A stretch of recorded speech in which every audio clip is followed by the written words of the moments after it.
Yeah, so I just started the audio right now and done the video.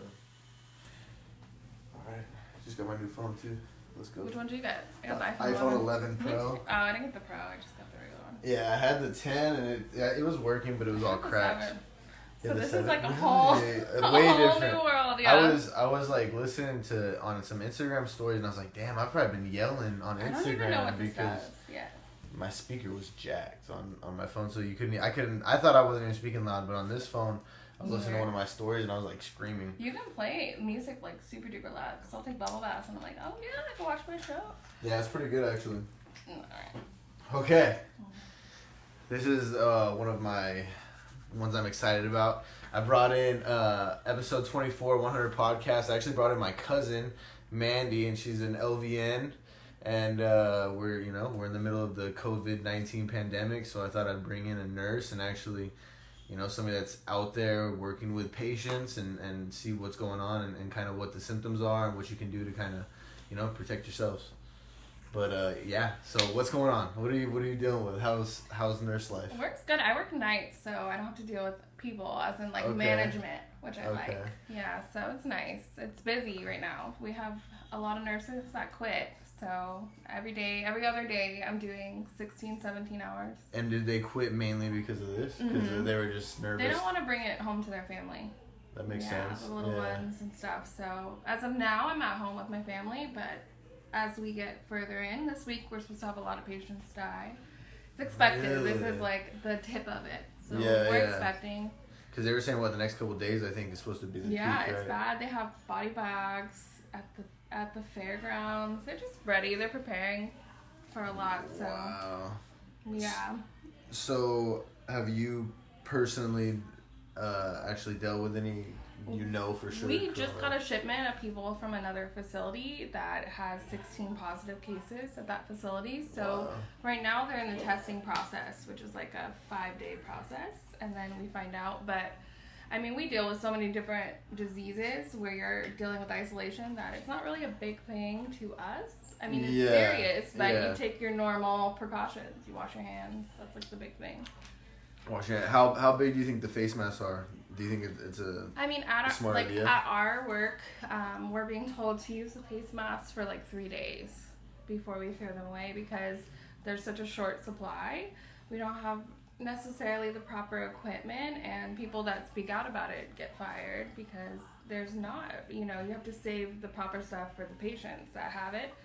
But we use it for 3 days, but they are so claustrophobic. Like the back of my ears are worn down, bleeding, because we have them on all the time. So it's crazy. It's mainly because it's airborne and like they call it droplet precautions. So, face masks are good and all, but if you're not washing your hands, you're screwed. And hand sanitizer doesn't kill all the germs, so it's like... What does hand sanitizer even do? There's still bacteria that stays on. So like... Just actually washing your hands is what you gotta do. It doesn't kill C. diff, which is like an infection in poop. So people don't know that and they think, oh, I'm just gonna hand sanitize it, but it only works for 10 times and then you have to wash your hands, so. Okay. Yeah, honestly, hand washing is like the only thing that you can do. Hand washing, or how, do you think gloves help? Or do you think that almost is worse because you have... They help, but like when I see people at the store, like you're wearing them and then you're touching your phone and you're touching this and you're touching that, and it's like It's not really... Like I don't wear gloves when I go to Walmart. I haven't worn any gloves. And I didn't wear a mask for the longest time, and people look at you like you're crazy, but... Yeah, I didn't either until, obviously made us. And then now people think, a lot of people think the face mask is like... Yeah, but they're going home and they're setting it on their kitchen counter. Yeah, exactly. Well, and people are wearing it, they think it's to protect themselves, but that's not what it's for you to protect other people. Like, none of my patients are wearing masks. So when we came in and we were gowned up and they look at us like we're crazy, but I'm protecting myself from you. Yeah. Because I have more germs and you're older and I'm going to get you sick. But, honestly, none of them have masks and it's crazy, but... The fire department doesn't even come into our work. So we were told if a patient codes and we're doing CPR, we got to do CPR out that door because they're not coming in. Yeah. Jeez. Yeah, we've had multiple, firefighters test positive in Palm Springs. I've heard of a couple Riverside County sheriffs, I believe, test positive. And I'm glad. I mean, I'm sad that I don't work at the jail anymore because it's kind of like a safe place, but at the prisons because like my dad working there, he's like, the inmates don't have it. They haven't been out of the country, but people coming in, like the officers, could have it. They're the ones that could pass it around. And that's the only thing that makes it sketchy about being at a prison or something, because if one of them has it, it's very easy to pass it around. When I worked at the jail, we'd have like these homeless guys or like these girls that came off a bender from the casino and they're nasty. And they spit on you and you're like, oh. You're like, I don't know so what I'm you glad got. I don't work there, but it's more for like the elderly people, and we live in a community of like elderly people. Yeah, exactly. Where everybody's golfing and stuff. I'd love to go to a bar, go to a party, but I mean, we still had some friends over, but then, even our other friends are like freaking out, so. Yeah, and that's kind of weird. There's like two people, there's the people that are like freaking out, that I think this is the worst thing ever, and then there's people that are like, it's not that big of a deal. Yeah. How do you feel? Like, where do you stand? Do you think it's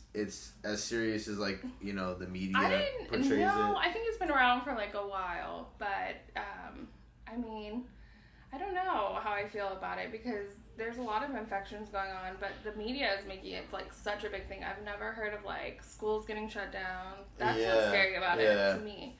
The fact that like I might not be able to leave work because nurses don't show up and we can't abandon patients. So the patients we received recently were from a facility where no nurses showed up and they were stranded. The patients had nobody. Really? So I didn't think that those nurses would get in trouble, but they are. They're going to get their license taken away because of abandonment, and, you take an oath. So that's prevalent then? So nurses are just quitting everywhere? They are. So they're not showing up. We have, like, if I call in sick to work tonight just because I don't want to go in, or if I'm hungover and I don't want to go in, they will call you off for, like, 7 days because they want to make sure you're not sick. But a lot of nurses they don't want to bring it home. I mean, the whole PM shift at my work, there's no nurses. We've had like 12 people quit. So I'm working like 18-hour days, and then it sucks. And we don't get pay raises. We're not getting. You don't get anything. You're just doing your normal job. You're just getting your overtime or whatever it is. Yeah, it's crazy. So, but I mean, we're not allowed to have visitors or anything like that. But I think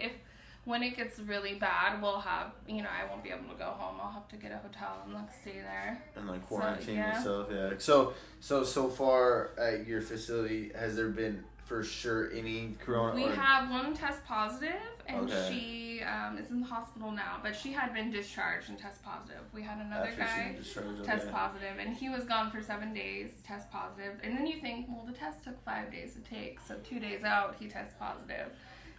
So you're like, he was really right out of the place. And he died, which is sad. And what was his age? He was, I want to say like in his 70s. I don't know his exact age, but in the high risk. Yeah, and he had been there for pneumonia. So was it pneumonia? Yeah. And we're still taking patients from Eisenhower. We're still getting patients from Desert because we're supposed to. We can't legally be like, no, you're not allowed here. So, but you just we have to take our temps all the time at work. We have to sign in every room we go in. So I'm glad I work nighttime.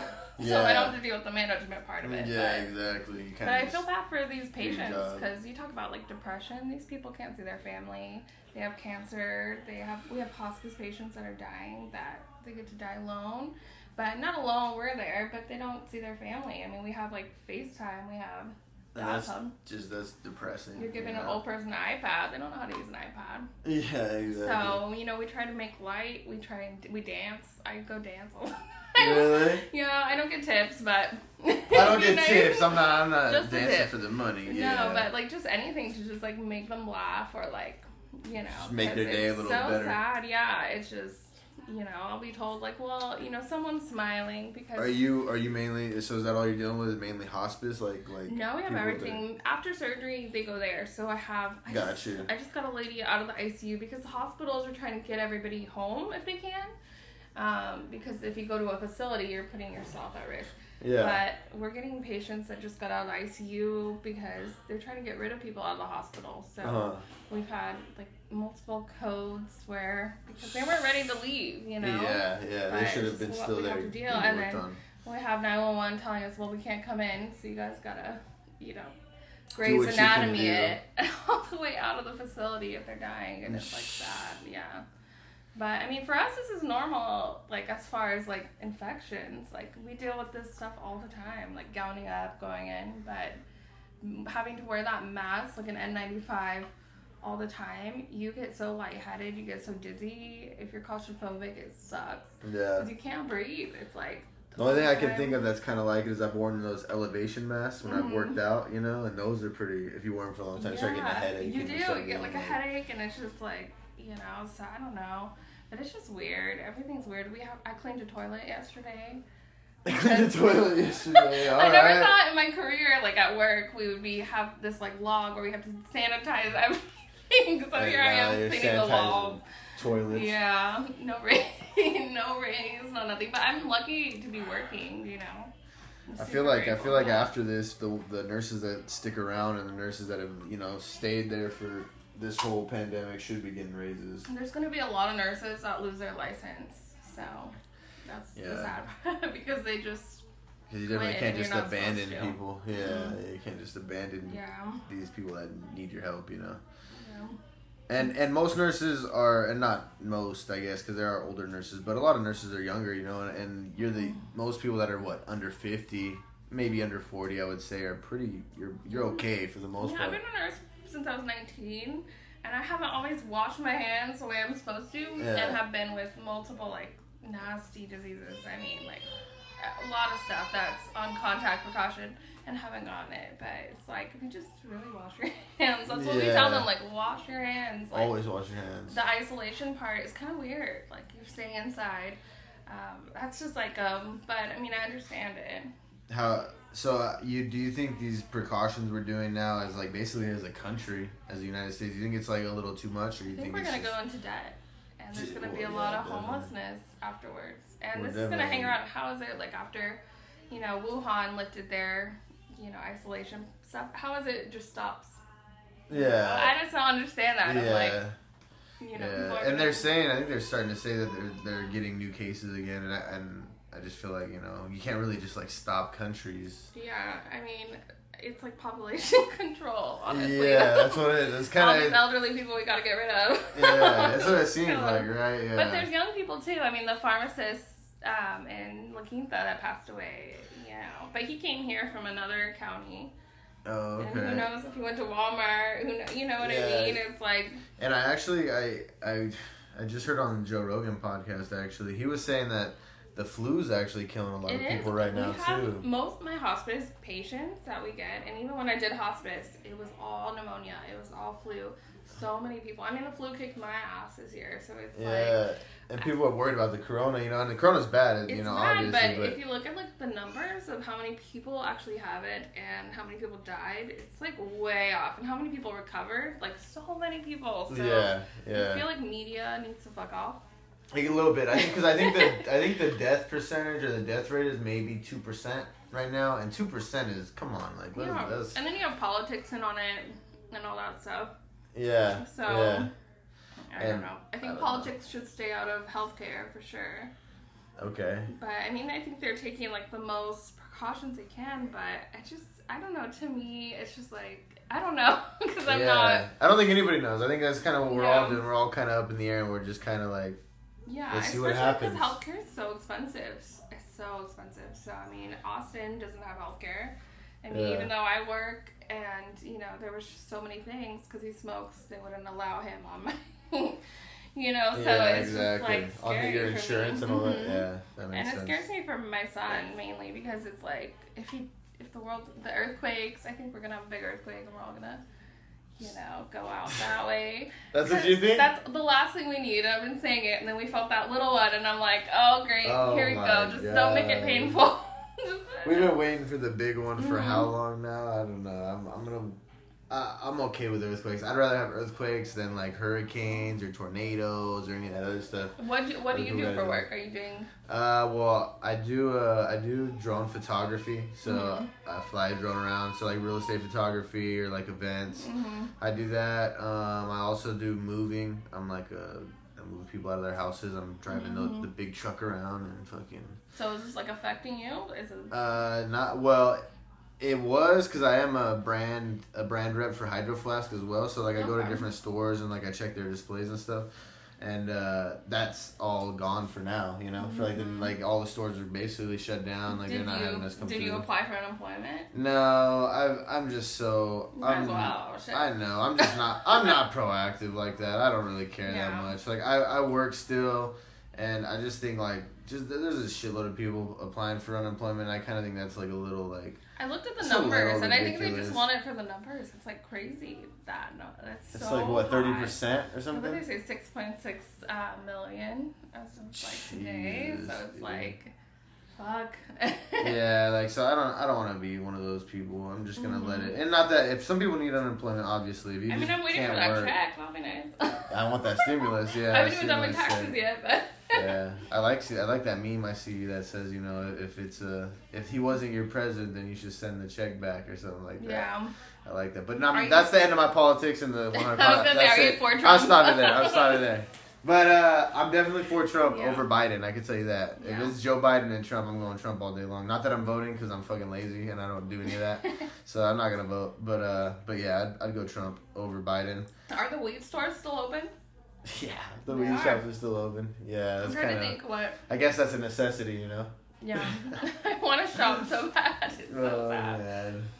You want to shop? I just want to go shopping. Oh, just go to the store. Just go to Target or something. Yeah, we've had this gift card to the Village Pub. It's a non-paid. No, I'm kidding. But to the Village Pub, and we can't even use it. We're gonna use it for my birthday. We have season passes to like Disneyland and Knott's, and we're gonna do that for our birthday. What did they do about that? Disneyland did a whole refund, but Knott's, we went there. We had a whole Great Wolf Lodge. We had a whole thing for our birthdays in March. When we went to the mall there, we went to Dave & Buster's. Nobody was there, but we had fun. Oh really? Yeah, that's cool. So Knott's, everything was still basically open when you went. Yeah, it was like right at the. Empty, but it was open. And then Knott's was, they're just giving us extra months. But I'm okay, so when this stops, we're all going to go out, and we're all going to go get sick. Yeah, everybody's going to go and just, whoever has it that is asymptomatic is going to pass it around. Yeah. But, I don't know, I was going to the gym every fucking day, you know, I was going every day. And that's what's killing me right now. I love the gym. I started the gym in the mornings with my coworker, but I've gained so much weight. I don't need to go back. Just get it back. You're good. I know. I need to work out. I like to eat. But you're working, and it sounds like you're working crazy shifts, you know, 18-hour shifts or whatever you're working. That's pretty wild. Like, I don't know how you're doing that. Like, some days won't sleep for like 24 hours, and we're all just, I mean, I can't say what we do on night shift. Just in case. Just leave it. The only thing that reminds me of that is when I was going to college, I would like go to school and then I work graveyard. So it was kind of the same thing. I was almost working 2 jobs, but that's what you're doing. But you're doing it. How was it with your little ones? Like, what are you doing different? Honestly, like they just don't go anywhere. Like they just stay at the house. Like if I go to a restaurant and get some food or whatever, I'll just go pick it up and they'll stay home. Yeah. But I don't know. I'm not really worried about them because they did say the first U.S. kid corona death or whatever. One was some teenager that already had an issue. I know he had some sort of breathing respiratory problem or something already.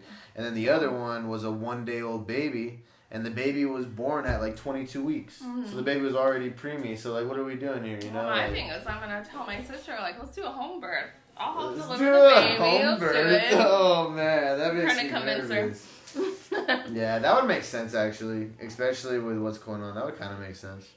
Cause I don't know, the one baby that did die was a preemie, and we all know, you know, if you're born at 20 weeks, 22 weeks, you know, that's pretty early. So, you know, there was already issues going on. The mom had corona, and then the baby was tested positive, obviously, for it. I think there's going to be a lot of divorces after this.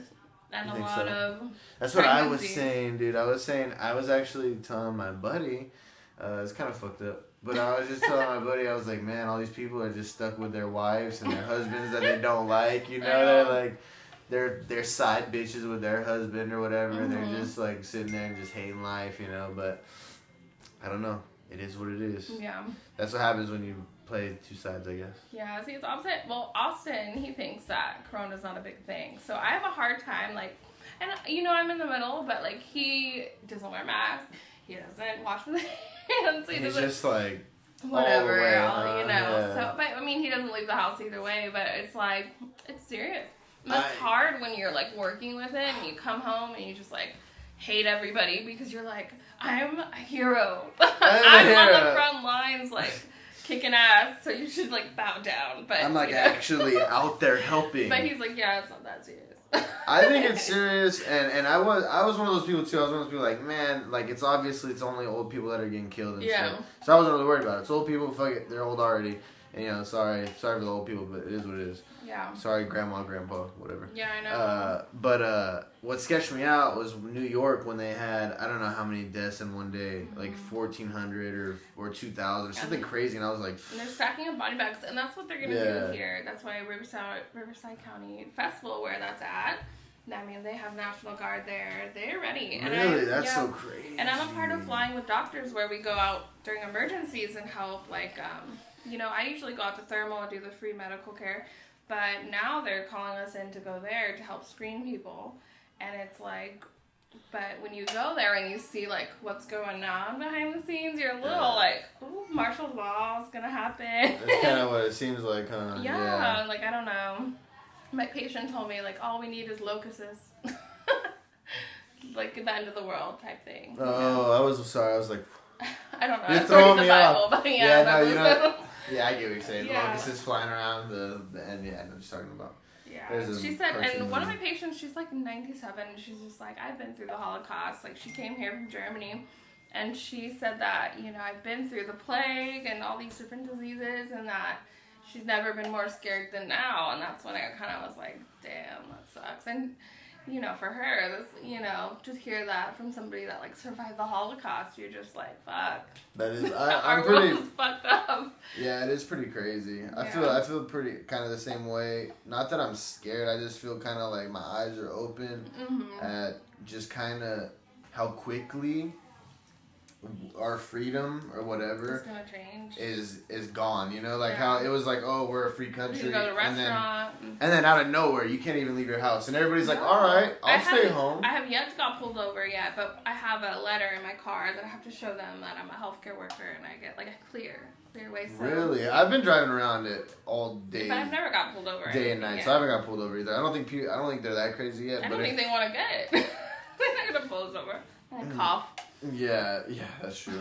Or they give it to us because they have it. But that's the craziest thing to me. I think it's like, wow, we're willing to give up our freedom so quickly. Are you worried about your grandparents, like pops and? I'm worried about them, but they're not really by too many people, so I'm not really worried too much. I'm worried more about my dad because my dad, he's kind of, you know, he has issues. He already has like a shunt in his head, and he's got medical issues on blood thinners. Like, so that's the guy that makes me nervous out of everybody. So I was even doing like DoorDash.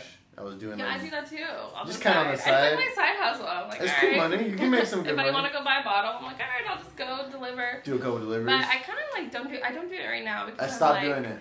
I don't know, and I don't know if it's busy. Is it busy right now? I stopped doing it. They keep sending me messages saying, "Oh, it's very busy in India, blah blah whatever," and they keep giving bonuses, you know, like $2 extra, whatever. But I haven't done any of them because I'm nervous just for my dad mainly, and my dad's like, I'm just more like, can't do that. I don't want to put their food in my car. If you know, I had my scrub sitting there, and then you know, I had this lady I would always do every week, and I just did that as like a side hustle, you know, and then she would tip me like $20, so it just became my normal. You just knew she was. Yeah, well, I would only do restaurants because that's where the money is. You know? You're not gonna get a good tip if you're going to Jack in the Box. Exactly. And then right now, I don't feel like people would tip good anyways because they're not working. You know? Yeah, that's true. I just did a moving job today. I didn't get tipped. I ordered from Grubhub. I ordered Sonic, and it was closed, and they took my money. So I had to call and like complain. Really? Yeah, because all of them have different store hours now, and it's like. And you didn't get your money back? Well, I had to email them and do all this stupid shit to get my money back. That's but crazy. Finally got it back. I had to do that shit with. I'm gonna have to do that shit actually with Quick Quack Car Wash. Oh, okay. Because they're one of the, they do that dirty shit to where like you have to like. What about gym? Are you still paying gym memberships?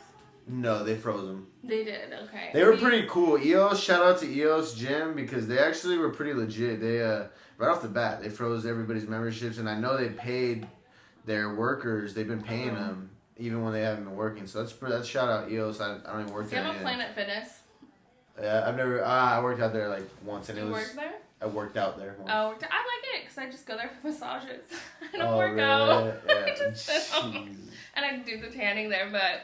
I tried to work out there. I worked out there. It was cool, but it's just not a gym, really. Like, it's a gym. Like, it's enough. There's no trainers. I want to do the bikes. Yeah. Call it? I don't know what it's called, but me and my coworker would go there like every spinning morning. class? Yeah. Spin class? But they don't have classes. Yeah, I want to try yoga. Yoga is something I'm going to have to pay you to train me because... I'll train you. Yeah, I just don't want judgment because I'm a fat I ass and I fall all the time. You fall all the time? Yeah. It's all good. I'm probably not going to have you running. No. So you can walk. I just need to tone it back up. I mean, I'm not stopped going to the bar and then I gained all this weight. I stayed inside and now I know. That's I'm homely looking. Luckily, I'm not eating really. I'm just not eating. I haven't been that hungry, but I haven't been working out, so I feel like I'm just getting like skinny fat. I was on diet pills like the phentermine. My muscles still kind of big in the You still got big muscles. I was on the phentermine, the fen. That's like illegal. Oh really? It's basically like crack in a pill. Really? Yeah, you get it in Coachella. Prescribed, yes. But when you do drug tests, it tests positive for meth. Wow. But you have a prescription. Oh, okay. But it does. It makes you work out. It makes you not eat. Like, you're not hungry at all. Like, you could not eat for days. So I have to, like, remind myself. So I have to gotta eat something.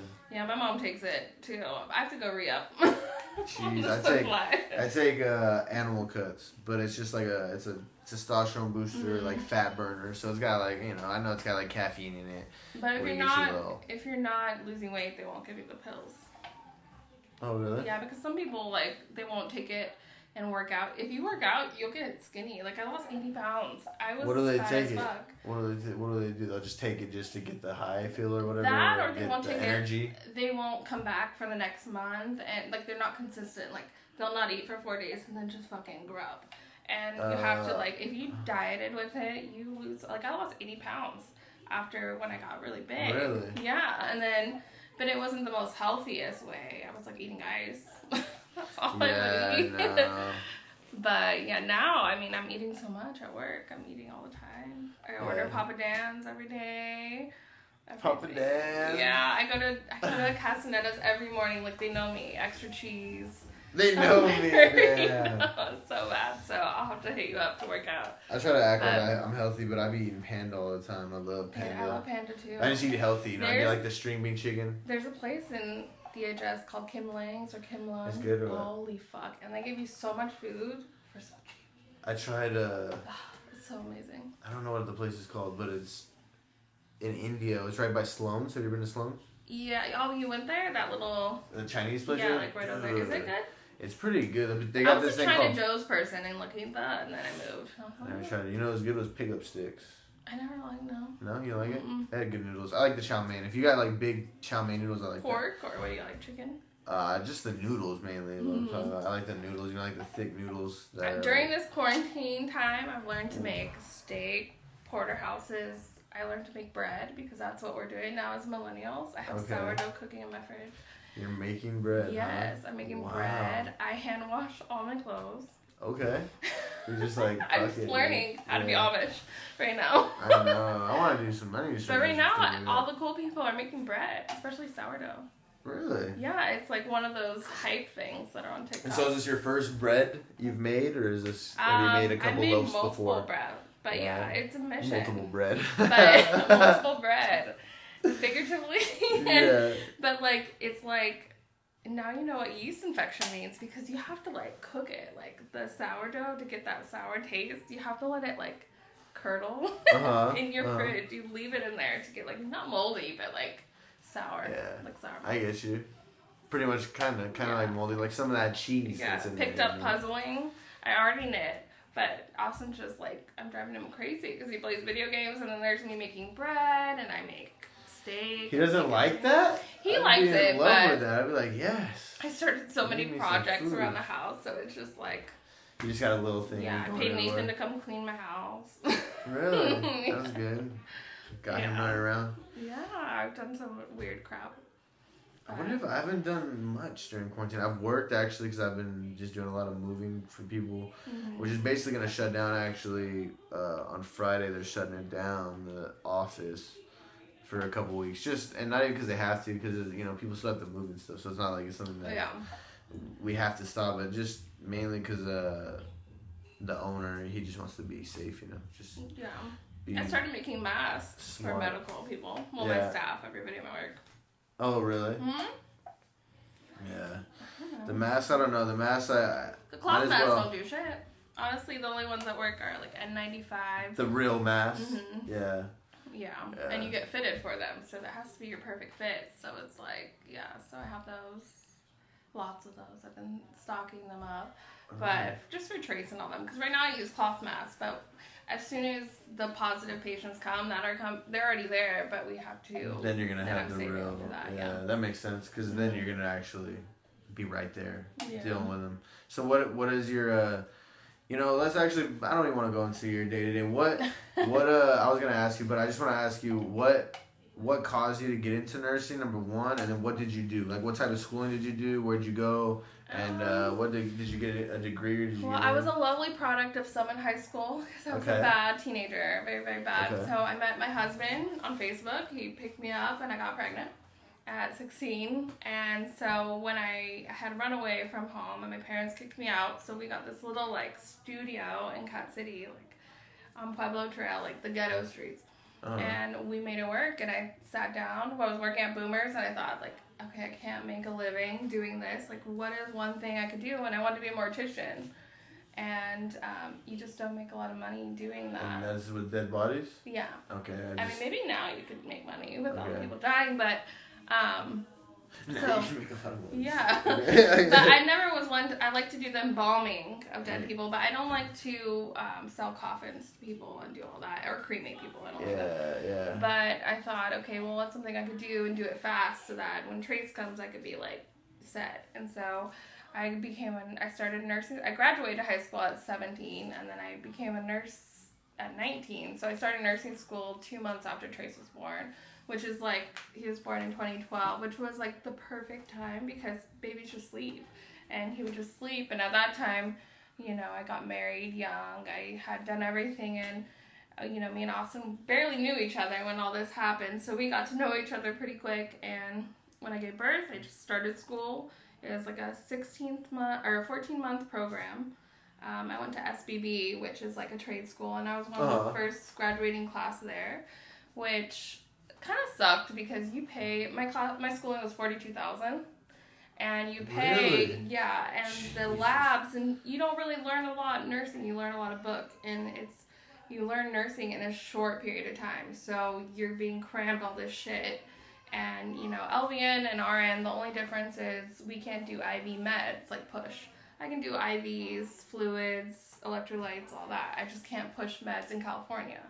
If I go to Arizona, I can. If I go to, that's the only difference. Really? Yeah, and people think it's a huge difference, but really, that's the only difference. And California is the strictest on LVNs as far as, you can't push drugs, whereas in Arizona, I can push morphine, I can do all that. Yeah. So when I did that, you have to take an entrance exam, a nursing exam. And so I passed that in October and was a nurse by January of 2013. And my first job was at Premier in Palm Springs, and I was there for 3 years. And then I went to the jail, where I was there for a year and a half, which I loved. But it's hard working with all those men. Yeah, it was hard. It takes a toll on your working in a jail, prison. It was hard, because you're around a lot of dogs. Savages. And surprisingly, it wasn't the inmates. Everyone's are you scared of the inmates? It was hard seeing people I went to high school with get arrested. It was hard seeing my friends get arrested for DUIs that I had just hung out with the night before. And it's 7 a.m, and they're coming in, and then just after the officer's death in Palm Springs, the 2 officers that died, you get close to the officers. And to, it's a dangerous life. Very, And then, I made a lot of good connections, but then I just went back to hospice and back to actual nursing, where you do actual nursing jobs. So, I already have some of my prerequisites done. So, if you're an LVN, you can do a bridge program to RN, which is only you only go to school for a year, 1 semester.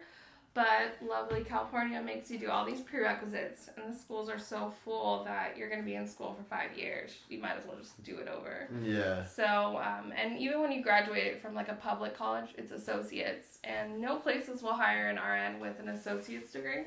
You have to have a bachelor's. So there's a lot of things that California kind of like screws you over with as far as like They nursing. make you have to just go extra. Yeah, but good thing is right now, if you're in school to be a nurse, you can go test out right now because they need nurses to be on the... Really? Yes. So this is kind of the lucky time to get in there now. Yeah, like if, I had, lost my job at the prison, which was really bad, and so when that happened, I kind of got discouraged about the whole nursing career, and, they kind of fucked me over. That's how I felt. And so I didn't want to be a nurse, but then, so I took a little hiatus with that and came back, but even now, like, I was told, the governor put out an order, you can go test if you want to be RN. I'm not sure what all the hoops are, but you just go to california.gov and you can, if you're a CNA, everything, like they will help you out. Have you thought about that? I thought about it, yeah, but I don't know. You see, wait and I'm see comfortable right now. I don't really want to do anything for the government right now. Yeah, I guess. Because they could send you anywhere. So. Okay. Yeah, but once, nursing has been, I went from So how do you feel? Are you happy that you're a nurse? Do you feel like it's Yeah. If you want to make money and you want to work as much as you want to work, you can get as much hours. You can go anywhere. You don't have to always do like hands-on medical care. You can do billing. You can do so many different things, like a wide range. I want to be a pathologist, like a coroner. What's up with you and dead bodies? I love it. They don't talk. They don't. It's nice. I just love it. So it's like God. That's my goal, is to be a pathologist. So I volunteered at the coroner's office. And how was that? I love it. I love it. Just learning. You still do it? I'm still on there, but I haven't gone in a while. But anybody can. You don't have to be a medical professional. Like, I went and watched a DUI driver death. Like, them do the autopsy, and I thought, fuck, I'm not going to drink and drive. Just how crazy it looked. Yeah, so I want to sign my son up to watch an autopsy when he gets a little older to see, like, this is what drugs do. That. But anybody, like, off the streets, they do a background test, but you can watch an autopsy, you can help out, and it's really cool. That's crazy. Mm-hmm. That's so interesting. Yeah, so how would you go about getting in there? Like, how is there a volunteer form? Yeah, there's a volunteer form. Riverside County Sheriff has. I tried to be a sheriff deputy, like, for the coroner's office. So, I answered a couple tests wrong because I had, done acid when I was in high school. You can't do that. Yeah, you can't do that and be a deputy, Yeah. So that disqualified me. So, but you have to be a police officer to work at the coroner's office, and I never knew that. I just wanted to see, like, all the blood and guts and gore of it. Yeah, I didn't know that either. Yeah, you have to go through a separate training, and it's coroner deputy. That's what it's called. So you have to go through all the deputy, get through all your basic training, and then that's another training. To work at the coroner's office, like, I'm already cleared for San Bernardino coroner's office, so it's just a wait list. If a job comes up, then I can, and you have to train, so you don't get paid. Wait, so you could work there then? Yeah, they hire nurses to do, like, the back of it. Gotcha. They are medical assistants. I keep spelling this shit all over me. Medical assistants. How is it? Good? Good, yeah. Medical assistants, anything. Yeah. Man, any sort of medical background, but I love it. The human body is job. badass. The things that they tell you. You can test what they ate last. It's so cool. Wow. I like people that shoot themselves in the head and then you get to put their head back together. Really? Oh my god, yeah. It's really interesting. So how many, if you could guesstimate, how many dead bodies have you seen in your life? Too many. I've done CPR like 64 times. 64 times? 64, yeah. And I've only ever brought one person back. And the like likelihood of you living through CPR over the age of like 30 is not very high. Really? Yeah, it's like less than 10%. So the only way that you can, bring them back is you have to have everything right there. You have to catch them like right away. Jesus. Where like when you pass away and you're at the nursing home and you're a full code and they finally find your body and you're cold, you still have to do CPR. Yeah, I know. They've done that a few times actually. Yeah. I worked at Bighorn Golf Club. Yeah, I worked there. Did security. They sometimes you'd find you know, they're older people, so they in the past, it wasn't very often, maybe a couple times, but that was what it is, you know, even if you know they're done, you obviously gotta... Yeah. I mean, at the jail was the scary one because we had a guy overdose, and the inmates kind of, you know, he looked like he was sleeping. The officers had lied and said he's awake and breathing, you know, when they document or whatever. Not gonna say which jail, but yeah. And so they found him, and he was cold, lips blue. We still had to do CPR. Everything's on camera. And then the coroner came, and we had to go in lockdown in the jail. And, you know, he was there for 6 hours. And we still had to do everything. And you're like, you know, because it's not pretty. I mean, a lot of times they're vomiting. My first coach, she was an alcoholic, and she bled to death. So, I mean, it was coming out of her nose, her eyes. Really? And she was just talking, and her eyes just kind of went back in her head, and it just... black blood, like it was black. I can't drink red wine because of it, because it was like what happened? Dark. She had liver cirrhosis, so you bleed out, and she was normal. We would drain her lung. She had a tube into her lung, and you could only drain so much at a time, and so, you know, over a liter of blood we had to stop, and then so we stopped, and then all of a sudden she just like with that and just. You know, I remember at the time because I was rubbing her feet because she said her feet hurt, and it just, her eyes rolled back, and then it just started like seeping out. And I remember the paramedics came in, and we had done CPR. We were doing it, and I was scooping the blood out of her mouth because the suction machine wasn't working, and of course everything wrong happened. So we're trying to clear her, and we intubated her. How old were you? This was when I was brand new nurse. I was 19. So. I had blood on my clothes. I was trying to stick my hand in there, try to get out. When we intubated her, it was just pulling. And that noise and that sound, and it was like my first time, and the paramedics would not let me stop. They were telling me, like, keep going. Like, you need to learn. This is how it's going to be. Like, and... They're like, this is going to be your... Yeah, like, this is it. And thank God he told me that. That paramedic was amazing. And when I walked outside after it was done, I mean, I had this shit on my pants. And it, you know, I walked out and I just was like, this is not for me. I don't like this at all. And, but that was the first time. And then I'm glad it was like the worst time. But the one guy I brought back, he passed away 3 days later in the ICU. But his wife, like, wrote a letter to me and the facility. Like, thanking you for saying that she got 3 extra days to be with him and say her goodbyes. And so you think, like, oh, you know, you deal with a lot of shitty shit. But the patients that, you know, my tattoo artist, I was there with his grandpa. I made sure everything you could do to make sure that family knows that they'll always remember you. You know, that's why I like hospice and stuff. They'll always remember you. So, I mean, I would do special little things. Like, we had this lady that planted a plant in one of our gardens, and I had unplanted the plant and put it in a thing to give to the family so they remember. That's super cool. Yeah, you do these like super sweet things. They're always gonna remember. remember. And they'll remember that forever. It's not I get like Christmas cards, for a moment. and it's very humbling. That's why I like nursing. I don't like people, and I never, you know, that's why. That's weird that you don't like people, but you like to make people's last couple days good. And that's why it's like weird. It's like because I can be hard, I can be mean as a nurse. I mean, I'll tell you how it is because I don't let patients yell at me. I've been hit. I've been spit at. I've been pushed. And, you know, as usually when I tell them how it is and I talk to them like a human and not like, oh, I'm fake and happy, trying to be happy, you know, you get this rapport and you're dealing with people that just got a cancer diagnosis and you know, it's just sad stuff. So you're very... I appreciate it. Thanks. Yeah, it's very, very humbling job. I need a bottle opener!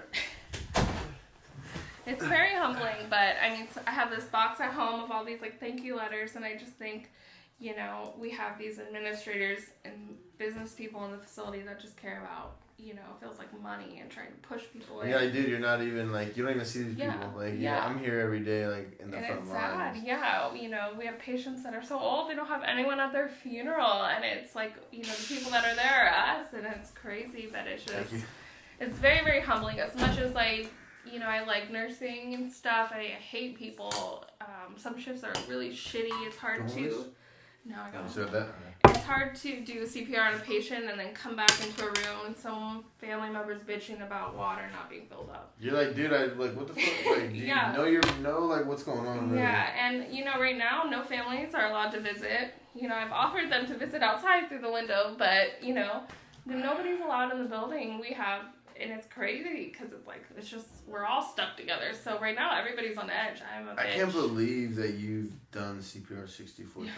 And only one got brought back. It's crazy. And when you do CPR, you hear the ribs crack. Yeah. It's like not pretty. They always vomit. And a lot of people do it wrong half the time. I'm a CPR instructor. So it's like when you...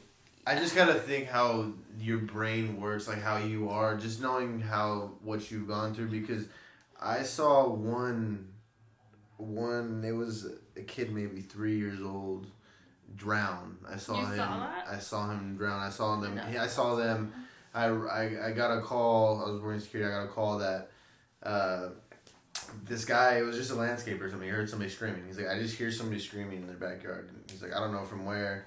He's like, he kind of gave me the address, and so we like went over there, and we got there, and this kid it was like a 3-year-old. I don't even know if it was a boy or girl. So it was just laying there on the side of the pool.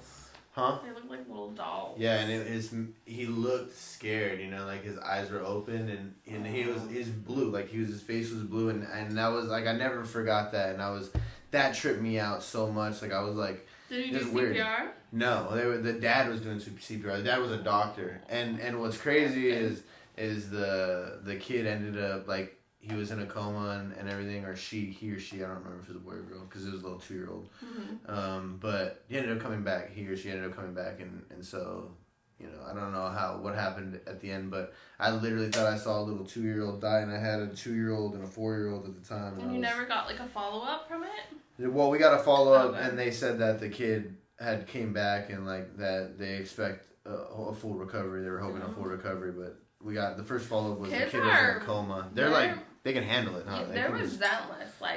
Their bones are so flexible, so when you start CPR and you break those rib bones, you can puncture a lot of stuff, and so it's like you kids, it doesn't break. It's that's so I've only ever seen one dead kid, and he passed away because his parents rolled over on him when they were sleeping. It was in a newborn, and it didn't hit me it was a kid, because you're watching the autopsy and it just looked like a doll. He didn't look real to me. And it was when they were, it's just, that's the only thing you're thinking, but they're human. So it's hard for me to differentiate. Well, you had a baby, it was like a baby then, no? Yeah. And for me, Trace, I think okay, what would I do? Or I watched that trial on Netflix about the kid that was abused. Dude, so crazy. Pissed me off so much. But for me, it's hard to differentiate these are people, because I'm so used to death, and I'm so used to everything that when I find an unresponsive person, it's nature to me to yell at the other staff to get the crash cart, and automatically you start compressions, and then you're not even thinking about it. It's just reactions. At one time I walked in there doing CPR, and the nurse is doing mouth to mouth on an aid patient. No covering, no nothing, and I'm and this was an RN, and I'm he has HIV, and I'm thinking compressions are the most important. You don't even have to get breaths a lot of the time. Yeah. And I'm looking at her she's fucking crazy. What are you doing? But a lot of times, a couple of my CNAs never seen a dead body, so I'm waiting for one to happen, because they're terrified. But you feel the spirit leave the body for sure, and we always open the window after they die, so their spirit can leave. So, are you religious at all? No. Do you? Well, I was pagan, and then. Do you? Okay, I shouldn't say religion, but do you believe there's something? Yeah, definitely. Yeah, I go to a medium and all that crap, but I definitely do. You, I can know if my patient's dead before going in the room. I don't know if it's just the sixth sense, but you can just tell, because a lot of times their heart will still beat after they die. It will still have a few thuds, so we'll have family. Family will ask me, well, when do you think they're going to die so we can be there? And I never tell them a date, because if you're wrong, they'll bitch at you. And they'll be like, why the fuck? They'll make all these arrangements, and then, so you could just tell. There's signs, their feet will get blue and, veiny modeling, and then I always know when they're going to die by their eyes. I could just, look at the pupil, and I could just tell, but they do this breathing, that it's hard for the families to hear. We call it the death rattle. It's fluid basically built up, and it's super hard on the families, but hospice, I would tell the families, I'm here for you guys. The patient, a lot of times they die from drug overdose. It's not their disease. You're giving them morphine every hour, you're giving them so much stuff that you're trying to make them comfortable. And I think a lot of them pass away from that. But it's more of like the comfort for the family. Like I did a physician-assisted suicide, and that was really cool because you have to get cleared by. It's legal in California. Really? It's legal in Oregon. You're tripping me out right now. I was like, are we talking about a crime right now? Well, you have to get cleared through a psychologist, 3 different doctors. You have to have a terminal illness. So this guy had Lou Gehrig's disease. He's like 47. He's young. He's a father. He's 47. 47. He started losing the ability to move his hands, his legs, and it kind of goes up. And once you lose, your ability to breathe, that's it. And he had these implants in his eyes that he could communicate with you like through a computer. Like he would play poker on his little computer, and his eyes were the mouse. It was really cool. That's pretty cool. Yeah. And so his family did not agree with him doing that. So he didn't have anybody really. He like the last part of it. I mean, I asked him, "Are you sure? Are you sure?" They give you like a mix of powder, and he has to be able to be the one to mix it. We can't do it. Because if he wants to change his mind, that's on him. So a lot of the nurses opted out of doing his home visit because they didn't agree with killing somebody. They didn't agree with it. So for me, it's like, this isn't quality of life, like for he's him. stuck there. He can't even do anything. His family didn't agree. His wife. Him moving his eyeballs, that's his life. He was still able to communicate a little bit, but like he was gonna lose ability to breathe and be on a ventilator. Like that's not. So it was already like. He had his mind. He was so cool. Yeah, so you have to mix it with a drink. He mixed it with Kool-Aid, and he was joking about like I'm drinking the Kool-Aid, and he was such a funny guy. And so it's basically a mix of what people already overdose on, like fentanyl. It has basically a bunch of barbiturates in it, and you pour it in your drink, you drink it, and we drank Ducati together before he passed away. Really? But it took 6 hours, but it was peaceful. He just kind of went to sleep, and it was his choice, and I thought that was awesome. How was he for those 6 hours? Like, was he... Talking about his life, but then he just got really tired and just went to sleep, and, you could hear that breathing, and then it just went away.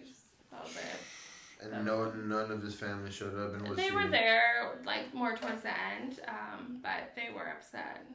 Oh, okay. But that's so like a normal stage. That's good. They ended up there's a normal stage. And so I've been put in like multiple patients' wills, and which is cool, but you can't take anything. Like as a nurse, you can't take. And so he left me a letter, and he was really cool. And he's one of the ones like I remember. So even if they leave you in the will, you can't. It's up to you. So what did you use? He left me $200, and he had a letter. $200 a letter. You're like, I thought he left you a. I've had steak dinners. I've had different things. And I've taken care of a lot of famous people. The Batmobile, the guy who has, I can't say which one, but he helped invent the Batmobile. Really? Car. That's interesting. Yeah, I've taken a lot of different people, but he's one that I remember. There's a lot. I've had a young mom pass away on hospice. There's a lot of people. It's not just old people. People are always like, you just take care of old people, but you do a lot. You see a lot, but death, you can definitely know when they die by their spirit. Like, our place is haunted. You see weird shit. You see a lot of weird shit. I bet you do. Yeah. We play a lot of pranks on April Fools. I try to tell the mortician that when he came in to pick up a body that it was in the room, but it was me under the blanket. So it's like, we do a lot of weird shit. You have to keep the humor alive. You gotta keep it, you gotta keep it light. Keep the air light. But nursing is a great job for anyone that wants to do it. You just have to, you gain tough skin. I used to be so quiet, and then now I'm not. I don't know. Now I'm tough. I don't know. Yeah. Well, I think when you see all that, like, what do you, It is hard, though, on families. It's hard on a marriage. It's hard as a mom. Because you work a lot, and you try to not take a lot of stuff home emotionally. You can't have a shift where you've seen 3 people die, and you're just tired, and you don't have anybody to talk to about that. Yeah. Because, your husband or wife, they don't understand. They expect you to just suck it up. And so when a lot of nurses drink a lot of nurses become drug addicts. Well, it's kind of like police officers and stuff like that. Same exact thing. So, yeah. I'm sure they're both probably top 5 in I feel like top... police officers, hell yeah. And then when I worked mental health at the the place in India, it's 5150. I mean, we had an 8-year-old try and kill himself. And we had to send him back home to, this household that maybe not was right for him. And you think, like, because of this government, and you think of all of the people and the money, it's all run by money, and so it's really depressing. You're trying to protect people, and sometimes you can't. That kind of sucks, when you actually do care, and you're like, damn, I can't even do nothing about it. Yeah, and then you see a lot of, like, especially when you do psych, women will get pregnant and give birth to babies, and these over and over, and these poor babies had nobody, like, or they're being raped by their family members or things like that. Yeah, it's hard. You have to be tough. When I watched that Gabriel Fernandez, that made me want to be like one of those what is it, child protective or social workers. Those social workers, they probably were told by their higher ups not to do shit. It's all. Yeah. No, that's what I'm saying. I would never want to be part of that. Blood on my hands, Yeah, I definitely wouldn't be like that. How sad is that? Like, I thought about fostering because they have this house in Palm Desert with all these foster kids that are on ventilators, and a lot of them were abused by like boyfriends, like of their moms. Like when I worked at the jail, that's so prevalent. Yeah, I worked at the jail. This guy came in. He had killed his girlfriend's son in Coachella. I mean, they had just did the trial, like I think recently, but. He had kicked him to death, beat him to death. And the guy came in a white murder suit, and he still had blood on him. And I don't know if it was from the kid, because it had happened a while ago. I don't know where it was from, but it made me so pissed. Yeah, I don't want to You go in there, and you're taking his vitals, make sure, he's fine to go in the jail. And then, I'm doing med pass one day in all the cells, and he's like, I need an STD test. I'm bitching about some stupid fucking shit.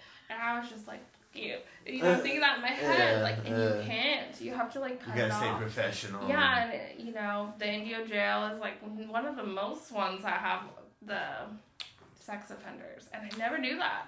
I thought this valley, this valley, I never knew there were so many sexual predators. Or how many guys killed their girlfriend's babies. A lot. Not just Gabriel Fernandez, it happens all the time. And it's scary when you work at the jail locally, because if you go to the store, you see these people at the store, you go to that Del Taco in India, and they're all over there. And you're like, oh, fuck. Yeah. That is kind of crazy. I'm sure you've done that a few times where you see one time I was at the bar, and there was this guy there that got accused of raping, because not everybody's guilty. But I thought, fuck, is he gonna rape somebody tonight? Exactly. And then they make eye contact with you, and they know they've seen you. So, I would never work in a jail locally, because they do. And, I learned to have tough skin at the jail. That's where it taught me to be tough, because I wouldn't let guys, they would wink at me, and I'd just be like, are you winking at me or the officer? Because when I worked in the jail, I would dress cute as fuck, because, I might as well. And the police officers or what? I wasn't looking for an inmate. All the correctional officers all big. Yeah, but when me and Austin separated, I fell for a police officer, and that's just the normal thing that you do. Yeah, but he was married. He didn't tell me that. But, and it's crazy, That's why you can't work in those environments and be, happily married, because snakes. That's pretty crazy, yeah. Snakes in the grass. Snakes in the grass. There's a lot of snakes out there, too. I even did, Citizen on Patrol. Really? Yeah, so I could work for them. Oh, my God. Yeah, so I don't know. It's interesting. But you can do anything if you want to become a nurse. It's a great career. You meet a lot of friends. You meet a lot of friends because it's a weird place to work. You have a dark sense of humor because you have to get through it. But it's hard. And a lot of nurses have passed away from either drug overdoses or heart attacks. And you have to be tough to do it, because you definitely have to be tough, especially right now. But I think not only nurses, but people that are working in the grocery store, truck drivers. What do you do to cope with that? To cope with the death and I was, for a while, I kind of went a little wild because I had a group of nurses. We moved in together. We were all roommates. It was Bad Girls Club. You guys were just all Palm crazy. Desert version. Yeah, we drank a lot, and then we got, we dabbled in stuff, and I think if you if you let it control you, those emotions, you don't talk to anybody, you will find a scapegoat, and it won't be like the most you. healthy one. A lot of nurses do drugs, and that's like the unspoken thing. And it's sad. A lot of nurses lose their license because of that. But I still drink a little too much, I think, sometimes. But I used to go to the bar, like, every night.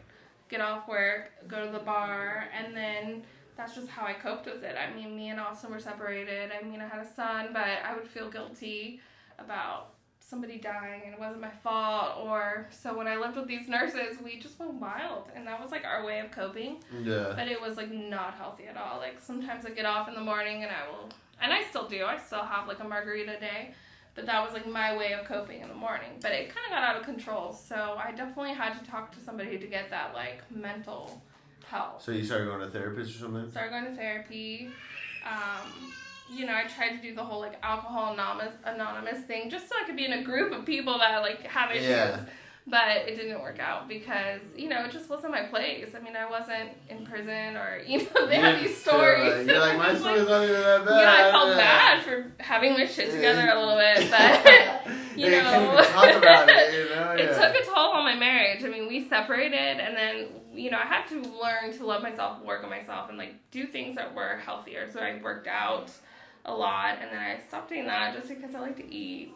And then I went, right now it's like overeating. So it's always like something, but if it could be like productive, then that's, you know, cool. But I think if that's your biggest vice is overeating, I think you're alright. Yeah, so I mean, Austin might say different, but I mean, I definitely drank like a lot, like crazy amount. I went partying a lot with my friends because I didn't want to be home in my own head. So I would party all the time. Party. Yeah. But then you realize those friends aren't really your friends. And then a couple of my friends passed away because of drug overdoses. And one of them, you know, everybody was still partying. He was laying right there dying. And that's when I was just like... Really? Yeah. And that's when I was just like, yeah, fuck this. Fuck them. This isn't even like... No, like, will that be me? You know? You think exactly. like... But, I mean, the bars were nice and all, but then you come home and you're still in your head. And all these people are having fun. So I would just throw myself by, like... partying and fun people and music and going out all the time, but you know, I lacked at being a mom during that time. I missed time, you know, with little guy, and so now it's just like doing things with my family. We like to go to Knott's Berry Farm, that's like our thing, Six Flags, so it's like if we can get out of this valley, with Cesspool, the valley, that's like our thing. That's what I'm trying to do. We like to go to restaurants. Like my thing is trying new restaurants. It sucks right now, but I like to go try different food. So I just need to work out. This all sucks right now. I hate all this right now. I like being able to travel and being able to do shit because like I was just finally like feeling good in my head, and now I'm stuck at home and I hate being at home. I'm like you. I was at the gym, dude, like 2 to 3 times a day. I can't. I'm just like, I don't be at the gym. Nasty. Yeah, I just hate it. I hate being home. I'm like I don't know how you are now because obviously you said now you like you know you guys like, but you still like to do stuff obviously. Yeah, I haven't been to a bar in 2 years. That's good. I don't like going to the bar. I think it's a waste. I think and I remember there was times where I was like, money. let's all go to the bar. It is a waste of money because you can buy a bottle and like wear your drinks like $10. But I like to like socialize. But I put on this like fakeness, like everything's okay, and I'm just you know I have a job. You know, I just got like really. I don't know. It was all fake. Nobody knew who I actually was or anything. Like I acted like I was the best mom in the world. I was this. I was that. But it was a show. It was a fucking show. So, you know, now it's me and Austin getting on track, and we've been great. So, we want to have a baby. That's what we're trying to do. Yeah, but you have to have sex to have a baby. So Austin, what's up, dog? What are you doing out there, bro? Yeah. No, he likes it, but I'm just too tired, so. Hey, wake up. Get back on that, whatever thing you're talking about from Coachella. Get that energy back. I know, yeah. So, I don't know, we gotta... This is kind of awkward, but I'm gonna stick with this conversation. Yeah. Fuck it. Yeah. This is awkward. I'm gonna talk about your sex life. I guess it is what it is. Fuck it. Yeah. No, it's non-existent, and not because of his fault. It's my fault. I'm just too tired, and I'm like one of those people that just kind of like roll over and like, oh, whatever, you know. So, and also I work night shift, so I sleep during the day, and all night I'm up, and so on my days off I'm like wild. But I just became non-existent. I just got the birth control taken on my arm. Oh, there you go. So that was a 10-year one. So it's been 8 years since we had a baby. So now that I've gotten it taken on my arm, I'm like a rabbit. Yeah. Like, I'll go see him at work in the morning when I get off, and I'm just like, I want to fuck you. And then he's He's like, control yourself, you know. That's so good, I think that the birth control definitely affects it. But I want another baby. I don't know with 2 kids what that's like, but yeah, 2 kids is pretty wild, dude. I don't have, but they're spread out. Mm-hmm. Yours are gonna be spread out enough to where you'll be alright. I just have to spread out my legs. Spread out, just let them, yeah. Even if you're tired, like, even if you're just like, I'm just tired, just lean over. I'm doing stick the booty out. I'm doing like the ovulating thing, so I pee on a stick every day to tell me like if I could have sex. Really? Which isn't attractive. Like that's not like a cute thing. Like oh, I'm ovulating. Pull down your pants. That's kind of that's a little wild. Yeah. So. I don't even know what that is. I don't even get that. Yeah. I don't even get it's like to tell when you're ovulating. So like you can have baby. You can get pregnant. Your eggs are dropping. Yeah. Gotcha. Yeah. What about you? How's your sex life? How's your relationship life? It's single, taken? I don't know. I guess I could tell you, like I do know, but it's like, it's a little up in the air. Like it's not really, I'm not taken, I'm not single, I'm figuring it out, I guess. You have a Tinder? No. Okay. Yeah. Did you ever have a Tinder? No. Okay. Yeah. I did, the only thing that I had that I guess is kind of cool, or that was like kind of something that's kind of single-ish, is I feel like Snapchat is single-ish, but I never got one after high school. I had one in high school. Well, I got off social media for a long time. I got an Instagram. I just got back into social media. I have Facebook. I don't even have Messenger on Facebook because I don't even like going on Facebook. I don't even go on. I would go on Austin's. Cause me and Austin shared a phone. Oh wow. Yeah. Was that a reason? Was there a reason to it? No, I just broke my phone and then I thought, man, might as well just read through all his messages. So I used his Facebook, like I would just for like catching up on people, but I didn't have Facebook, which was nice. But now that I just re-downloaded everything, I have some penises that are sending me pictures of, and now I'm just like, yeah, no, I'm married, happy. But back in the day, still like that creepy drives guys. me crazy, dude. Creepy like, guys. That is so crazy. Like there's this one guy that doesn't care that I'm married, and he was messaging me every single day, and so I blocked him. And the saddest part is like Austin knows them, they're friends. It's like sad, people they're don't friends? care. Yeah, well, friends, yeah.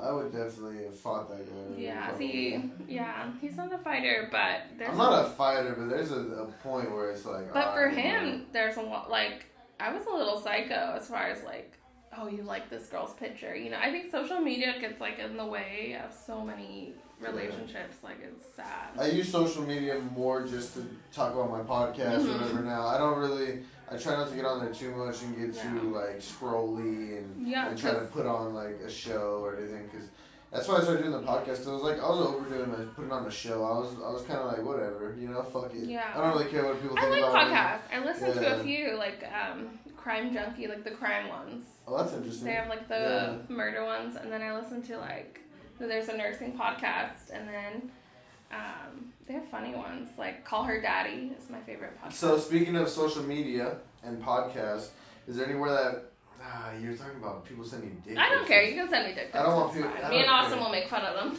That's pretty tight. That's a cool relationship. Yeah, we're really cool now because we're stuck with each other all the time. So now I have an issue with social media and him. For me, it was me working at a jail for him because I was surrounded by good guys, that have a job and they're good. Yeah, good guys. Yeah, good guys. Quote unquote good guys. Yeah, dogs, yeah. For him, there was a lot of girls that when we separated. I mean, he was in a relationship, with girls in other states and stuff. And for me, it was never like that. It was like, I would just want them to buy me dinner. Because I'm hungry. Every night, at one point, every night of the week, I would be at your house with a different person buying me dinner, which is sad, but that's how it was. But I was fake. I was super fake. But now we're good. How did you guys get over that? What did you guys do to get over that? I had to stop going to the bar. How did you get over that then? We kind of just put it to rest. He started smoking weed, which is something he's never done our whole relationship. And I think I kind of like mellowed him out, but we were both partying and doing stuff that we shouldn't have been doing.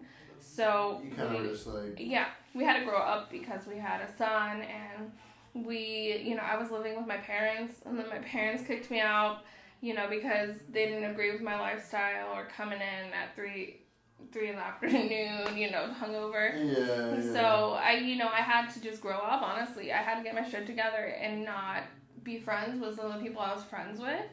And then when we cut those ties, we had to just spend time together and then show him that I changed. Because at the end of it, it was all my fault. You know, I didn't want it anymore, the relationship. I wanted to party. I never had a youth. I got pregnant young. I just wanted to have fun.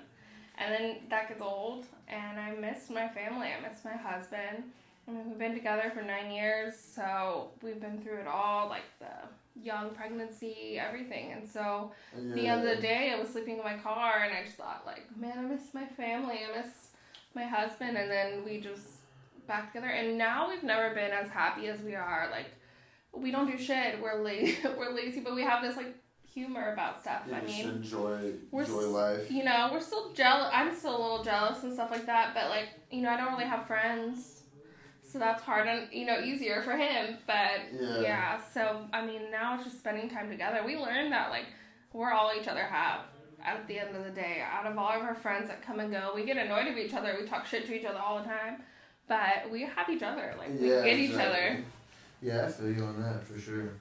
Because there's a lot of people out there that aren't really out there for you, you know? They're out there just for themselves and they're pretty selfish, you know?